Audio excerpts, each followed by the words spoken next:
Church of Snarky, antique words of wisdom to make us wiser and kinder humorously, Gospels of Smirk worthy sermons curated by Irreverent Reverend Grandpa Lou. Hello, it's Grandpa Lou again. Welcome back. I'm the Irreverent Reverend Church of Snarky.com. Just a wise guy by nature, wanting to share some antique wisdoms that have encouraged, educated, or entertained generations for centuries. Open a few hearts and minds. Time will tell. So the one I'm going to start off with, or restarting off on, is by Mark Twain. It's the secret of getting ahead is getting started. Mark Twain was born in 1835, left us in 1910. He was born Samuel Clemens, was one of America's most beloved humorists and one of its greatest writers. Rising from humble beginnings as a Mississippi riverboat pilot, Twain became a literary icon with works like The Adventures of Huckleberry Finn and Tom Sawyer, to name a few. Deeper meaning on this quote, Twain identifies the fundamental barrier between dreamers and achievers, and that is inertia. This quote recognizes that most people fail not because they lack talent, resources, or even good plans. They fail because they never begin. And that's a problem. It's hard to overcome that. Now, getting started breaks the paralysis of perfectionism, overthinking, and fear. It's a psychological threshold where intention transforms into action, where possibility becomes reality. Twain suggests that momentum is everything. Once moving, we solve problems, build skills, attract opportunities that were invisible from the starting line. The secret isn't a hidden technique. It's the courage to begin imperfectly rather than wait for ideal conditions that may never arrive. Snarky 2 cents. Starting anything creates feedback loops.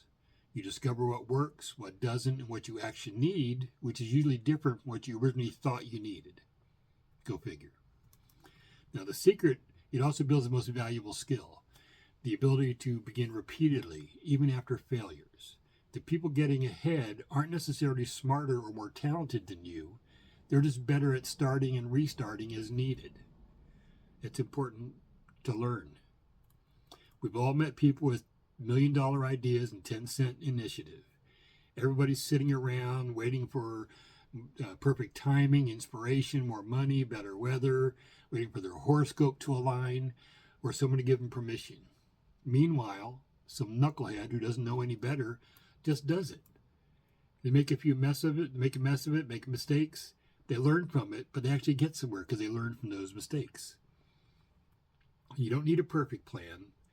You need a mediocre plan and the guts to begin it. If you want to write a book, write a bad first page. If you want to get in shape, do one really sad push-up. So sad that strangers stop to offer to call someone to help you. The universe rewards action, not intention. So quit preparing to get ready to start thinking about beginning. And just do something already. And as usual, our E3 salute. I like the two-handed one just because the E3. It's like the E3 me because it's encourage, educate, and entertain. That's the 3 E's. And it's me, which technically stands for motivational education, but me works better, perhaps. And then dot us. So we can do it this way. It works with one hand too. E3 me dot us. Or the two-hand. And then I'll work on next week, probably starting I'm going to try to do 2 a week is my goal. So if I can perfect this and get over the jitters of being on camera, time will tell. I may even someday wear my dentures when I do this. Again, time will tell.